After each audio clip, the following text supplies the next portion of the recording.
ভাইজান দেখেন, হক জিনিসটা কেমন।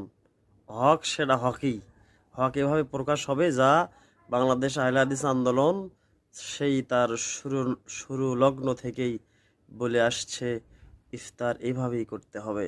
৮০ বছর পর হলেও ইসলামিক ফাউন্ডেশন বাংলাদেশ সেটা বুঝতে পেরেছে আলহামদুলিল্লাহ।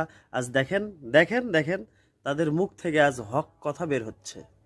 ৬টা ২তে ইফতার, ৬টা ২তেই আজান। ইফতার আর আজানের জন্য আলাদা সময় মাগরিবে নেই।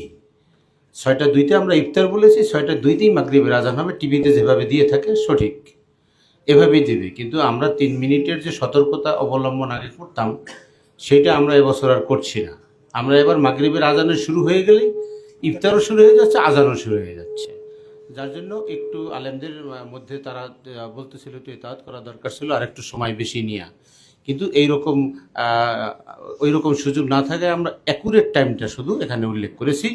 যদি কেউ সতর্কতা অবলম্বন করতে চায়, কেউ কোনো ব্যক্তি, সেটা সেই ব্যক্তির ব্যাপার, সে করলে করতে পারে। কিন্তু মেইন টাইম হচ্ছে আমরা যেটা উল্লেখ করেছি সেটাই হলো মাগরিবের সময়, এবং সেটাই হচ্ছে আপনার ইফতারের সময়।